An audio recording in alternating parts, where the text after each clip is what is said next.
This summer, Life Remodeled and our partners remodeled Osborn High School on Detroit's east side. There's some Osborn love out there. Thanks to two young, formerly unemployed Detroiters, Kingston and Jamel, who are here with us at TEDxDetroit right now, they ripped up the old gym floor and the old bleachers. We put down a new gym floor, and new bleachers are coming very soon. Right, Mike? They are coming really soon, right? Very soon. We were able to take that old wood, and Kingston and Jamel repurposed it using the bleacher and the old gym floor wood in the cafeteria, on the walls and on the columns, and also in the main office. We took the library and we converted it into an iLab, or an innovation lab with a centralized learning environment. We were also able to remodel the college room, the parent resource room, and put new weights in the weight room. But no project was more ambitious or more difficult than re-roofing over half of this 150,000 square foot roof covering Osborn High School. When it rained outside, it literally poured inside the building. That was all summer long. Now, during a 6-day time period in August, we remodeled houses and we removed blight on hundreds of blocks surrounding the school.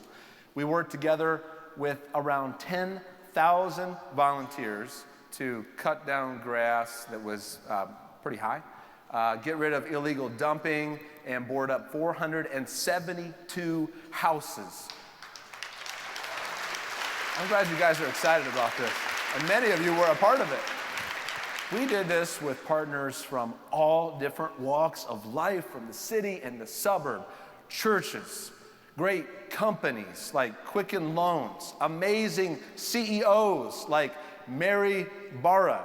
But no group of people is more important in the whole process of planning and implementation and everything that will take place afterwards than the youth and the residents of Osborn. And I am so happy to say we had an incredible engagement. But we didn't know what to expect for sure when we started investing into Osborn, because Osborn was the most volatile neighborhood that we'd ever worked in.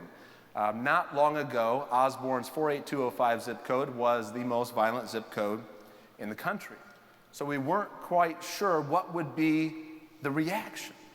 And we were absolutely blown away. The best way I can possibly explain to you how amazing Osborn is, the residents, the youth, is to tell you a story of one woman named Karen Austin Hagerman, who you will see up there on your right in the yellow shirt. But I've got to pause for a minute, and I've got to confess that while I thoroughly enjoyed the poetry performance of Darius and Scout, while they were performing, my stomach sank a little bit. My heart sank, and I started thinking, oh, crap. Am I going to be guilty of that as a white guy going up on stage telling a story about Karen?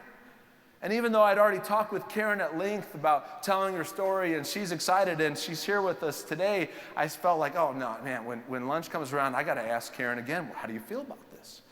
So I asked Karen, I said, how do you feel about a white guy, sharing part of your story? And she said, Chris, what color is your shirt? She points right here. I said, it's white. She goes, see, you're not white. You're just pigmentationally challenged. And we laughed. And I said, well, okay, no, seriously. I mean, how do you feel about a guy of another race telling your story? She's like, you're not of another race. We're of the same one, the human race. She said, but, when it comes to that whole male-female thing in regards to childbearing, don't ever think you can empathize with us, okay? So I'm going to tell part of Karen's story.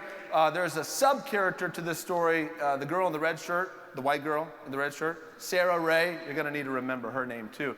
Here's how it goes. So we had a 6-day project, right? We did all this work with about 10,000 people.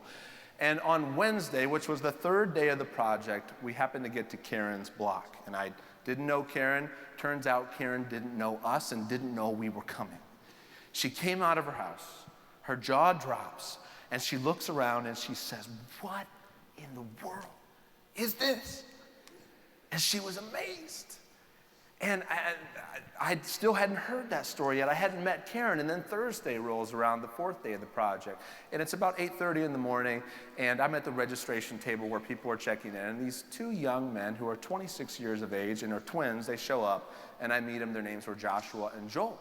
Little did I know these were Karen's sons. I didn't know Karen. Then lunch comes around. We serve lunch to all our volunteers and everybody who's involved in the project. And I happen to meet someone serving food. Come to find out her name's Karen. She starts to tell me her story. She tells me her two boys are twins and they're serving today. I said, "Oh, are their names Joshua and Joel?" "Yeah, how'd you know?" "I just met them earlier this morning." Then Karen tells me she moved to Osborn in 2003, before that blight hit. Believe it or not, that happened in about the last 10 years, largely because of vacancies. Karen works for Detroit Public Schools in special education. In the last 2 weeks prior to the day I met Karen, she'd experienced 4 police raids on her street. That's the kind of environment she wakes up to and goes to bed with. Karen told me, she said, "Chris, I've got to be honest with you. I've slipped into a deep, dark depression." And she even called it a suicidal mindset. She said, "But this has lifted me out. This has given me hope." And the story goes on. Karen works in the cafeteria all day long. Dinner ends at 6 o'clock. Everybody goes home except for a few people, our volunteers, stay around and clean up. Well, it's 8 o'clock at night. I'm getting ready to leave, and there's a few people still there. Guess who's there? Karen. Everybody's finally getting ready to leave, and then Sarah Ray shows up, the girl in the red shirt I told you about earlier. Sarah Ray shows up in her truck, and she says, "I've got this problem." "Well, what's the problem?" She said, "Somebody kicked over a can of latex paint in the back of my truck." Well, the real problem is that Sarah Ray is deathly allergic to latex.